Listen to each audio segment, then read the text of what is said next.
And 50 Cent recently revealed that Beyonce once confronted him over his long-simmering rivalry with Jay-Z. During an interview with The Breakfast Club on Friday, August 12th, 50 recalled B stepping to him in Vegas while he was greeting Hove because she assumed that he was confronting her then-boyfriend. 50 claimed Beyonce jumped down from a window ledge and was ready to fight him, admitting that the encounter caught him completely by surprise. So Beyonce jumped down on you. She jumped down. She was like on a windowsill. Right. We was in Vegas. She said, come on, I'm talking to her. She jumped down, she was like, duh, duh, duh. And I'm like, wait, what is she doing? In a recent discussion, DJ Akademiks stirred up a storm by contrasting the family dynamics of Jay-Z and Beyoncé with those of Kanye West and Kim Kardashian. He pointed out how the Carters have consistently prioritized their family, creating a solid foundation while the West seem to struggle with that balance. This commentary opens a dialogue on what it really means to sacrifice for family in the spotlight. Like, we don't want to do something. Nothing to each other. Y'all got a good relationship, right? You and Ho? Yeah. During the interview, 50 also joked about Solange's infamous 2014 elevator attack on Jay-Z, saying, You lucky Solange wasn't there. Yeah, you lucky Solange wasn't there. Solange was there, I would have had to reboot. Solange looked like she popped in that elevator like it was nothing. With some gangster shit going on there. Jay couldn't do nothing, huh? Akademiks pointed out that sacrifices come in many forms. For Jay and Bey, it's about stepping back from certain aspects of their careers to ensure their children feel loved and supported. They've built an empire, but family always comes first, he noted, painting a picture of a couple that prioritizes their legacy in a meaningful way. Solange. Beyonce, Jay-Z. Beyonce, Jay. Solange.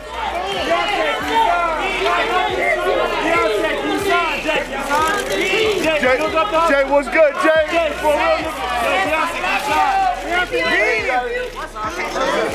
Right here. Back it up. Wow, that's crazy, Jay. You can't Come on, Hov. That's crazy. I thought it was part of the Illuminati, man. I thought we had this in his head. Yo, Hov, don't rock the hustle, baby. That's how we got in his head, Jay. Don't rock the hustle, Jay. Rock the hustle. What's up, Jay? We all gotta eat. We can't rap, brother. Jay-Z and Beyoncé were going after a Met Gala 2014, and they encountered Solange in the elevator, where they had a fight. Neither Solange, Jay-Z, nor Beyoncé immediately addressed the incident in detail. However, a few days later, the family released a joint statement saying they had worked through their differences and moved forward as a united family. P. Diddy had freak-off parties, a bacchanalian orgy, essentially. And politicians went to those parties. Celebrities went to those parties. Sports stars went to those parties. He had hidden audiovisual blackmail thing going on, like Epstein, like Craig Spence. Can P. Diddy blackmail those people by themselves? Or is he blackmailing for some kind of covert entity? Like the Epstein grand jury in Florida. Rumors have long circulated about P. Diddy's notorious freak-off parties, where celebrities, politicians, and sports stars gather. Stuff, that's me and Jay-Z stuff. This ain't got nothing to do with you, girl. Don't come on. So Hov wasn't there? I'm talking to Jay. Talking to Jay. As soon as I talked to Jay, she jumped down, came over. I said, oh shit, look at this. They about to jump you. Nah, she came like she was ready. Like I thought something was gonna happen. And I'm like, yo, whoa. She's throwing me off now. Because I don't know exactly how to respond to this. You are still Beyonce.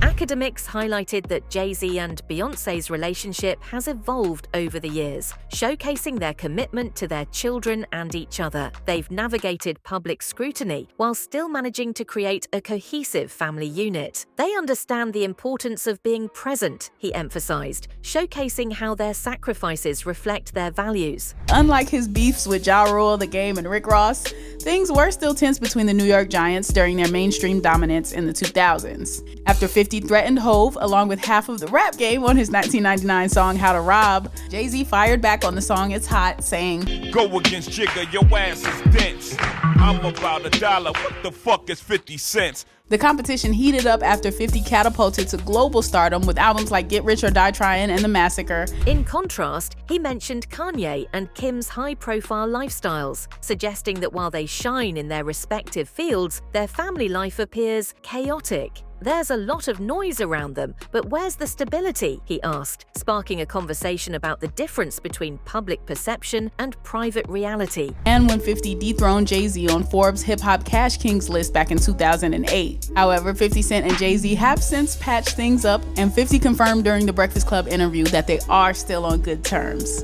So what are your thoughts on the story 50 told on the Breakfast Club? Let us know in the comment section. Also, subscribe to the channel and hit the notification bell. Subscribe to the DX Daily Podcast and keep it locked to Hip Hop DX. Akademiks also addressed the impact of fame on parenting. He observed that Jay-Z and Beyoncé have managed to shield their children from the relentless media scrutiny, allowing them a semblance of normalcy. They know how to balance being stars and being parents, he declared, contrasting this with the challenges Kanye and Kim have faced under the spotlight. Let's get deeper! No Diddy, no baby oil. Remember the Epstein situation? Remember how people thought that Epstein got killed? Remember why people thought he might have got killed? Well, if a guy allegedly was in the business of keeping blackmail data on other people is now in trouble himself, it's only a matter of time before he work out a deal to get himself out of the hellhole or get a little bit less time and bring everybody up in there. Maybe the way you send a message to the nigga who might have secrets on you is to let that nigga know, I got some shit on you outside that I could bury you with. This might be a way to preemptively get ahead of Diddy getting up in there and squealing like a bird. That's what I was thinking. Diddy's in there and he's like Frank Lucas in American Gangster, helping the goddamn cops, saying, well, Clive Davis is here, Jay-Z is here, oh yeah, come over here, Fab. Throughout the conversation, Akademiks underscored the notion that celebrity life doesn't have to compromise family values. It's all about choices, he asserted, urging listeners to recognize the significant sacrifices that successful couples can make for their families while still pursuing their dreams. People, the world's on fire. I just know it. The people, what I don't like is that I know the world is on fire, but true love exists. It's still here. They love each other. Stop hating on true love because maybe you don't have it in your life. Yeah, that's how I feel. Okay. But I think Jennifer Lopez is like the Puerto Rican Liz Taylor. She is. Una Liz Taylor Boricua. And I think she's addicted to marriage, to love, to being part of a couple, she's in to love, romance. Hannah. She's wonderful for the marriage industry. There's speculation that Jennifer Lopez and Ben Affleck's relationship is under strain, and tabloids have been buzzing about a possible split. Some reports even claim they haven't been seen in public for weeks. But the latest twist isn't just about their relationship, it's about Affleck potentially being called as a witness in Diddy's ongoing legal battles. And remember Liz Taylor and Richard Burton were married and divorced and then got remarried. Look, they're young enough, they can do this a third time. Yeah. So I also think, how hard must it be to navigate a public relationship? Yeah. The number of days that I go out in a corner and I'm complaining about my husband walking the dog, but if you're an A-list celebrity, people are gonna read into that. Yeah. They're gonna pick up and think something's going on that's not. He's filming The Accountant 2 right now. Yeah, he very well is just on set. She's over here, she was hosting the Met Gala, she's doing whatever. They're on two different I wish them luck. Some insiders suggest that Lopez might be distancing herself from the spotlight as the Diddy controversy intensifies. Public relationships are hard enough, but with the added pressure of legal issues, things get even more complicated. Affleck, meanwhile, is reportedly being dragged into the courtroom drama, raising questions about how his involvement could influence both his relationship with Lopez and the case against Diddy. Well, and they act like it's a new story, but I feel like since the moment they got together, people are like, Ben's miserable, he's a hostage, he wants to leave. Yeah. And it's so this story is actually not new. It's a non-hap. It just keeps getting regurgitated. Yes. Well, non-hap was for you, Alyssa. Yeah, I love non-hap. I would just like to add to the story that when you go around shouting your love from the rooftops, it gets tricky when things don't go well. So my advice is keep your mouth shut. But people start hating on it. But they're J-Lo and Bey. I mean, but that's the thing. Maybe if they, I mean, I don't even tell. As Lopez continues to focus on her career and Affleck potentially takes on a legal role as a witness, the media is watching closely. Could this be the tipping point for one of Hollywood's most famous couples, or will they come out of this stronger than ever? Steve, I love him in public. I don't say it in private either, but still. Just telling everybody how much you love each other and writing it on Instagram and on it's so Facebook. And then you get a divorce and everybody says, oh, you see? Except they have one apologist over here who thinks they're madly in love. They're in love. Maybe they are, maybe but they're they can not. be madly in love and not work as a couple. Both things are not mutually exclusive. I like that plan. Be madly in love and not work as a couple. I'm good with that. She should try somebody that's not an A-list celebrity. Maybe, She's tried that. As the story unfolds, both Lopez and Affleck are keeping a low profile. With Affleck possibly taking the stand against Diddy, the stakes are higher than ever, and the public is left wondering, will this legal drama be the final straw for the couple, or just another bump in the road? I think it's getting a little too late for those who are complicit. For the victims who have been too afraid to come forward because the diddler has been running around with impunity. It's time for all of the victims to come forward. But for the people that have been denying it, you know what? Let's not be coy. I am Jaguar. So let's just keep it a buck. Let's keep it a bean. Stevie J should be charged. Jaguar Wright is back with explosive revelations that could shake the foundations of the music industry. In a new interview, she names powerful celebrities like Jay-Z and Diddy, suggesting they may soon face serious legal consequences. But what are these shocking accusations? And why does Jaguar believe the judge will ultimately incriminate Jay-Z alongside Diddy? Definitely be charged. Should I keep going? I mean, you're hitting it on. Jay-Z should be charged.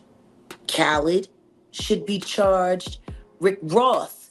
Jaguar Wright doesn't hold back.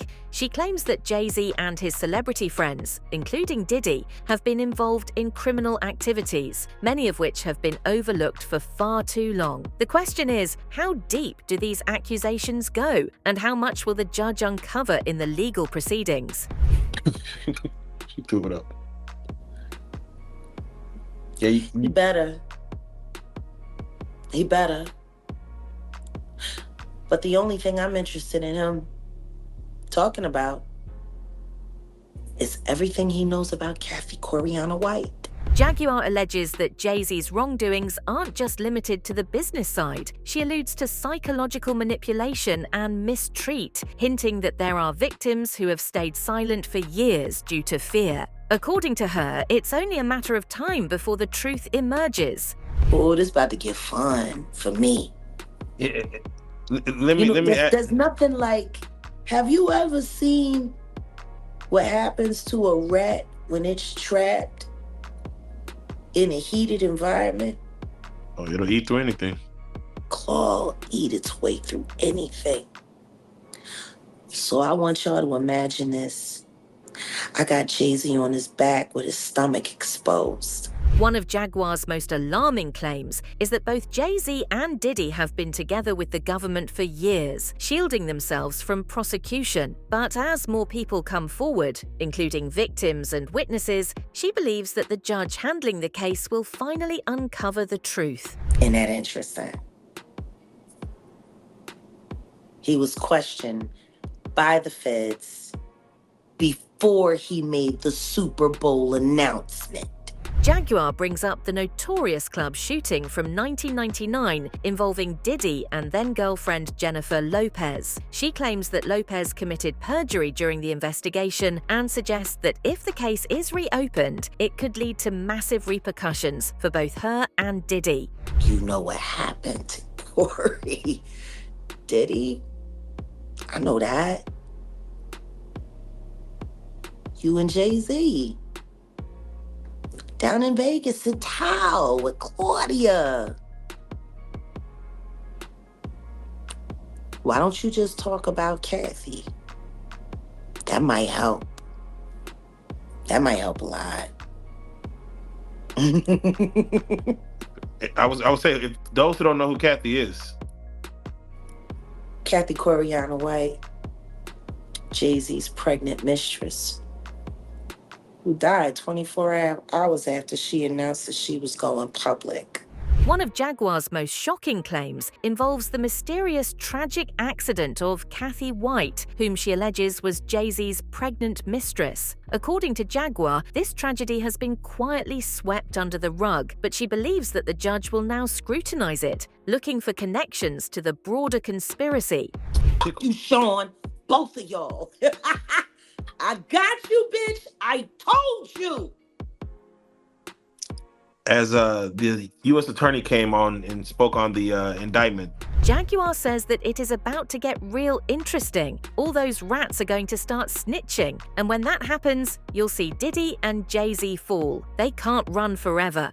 He brought you on to speak on Diddy, and it seemed that as if your focus turned to Jay-Z, his wife. That's always been my focus. They're one and the same.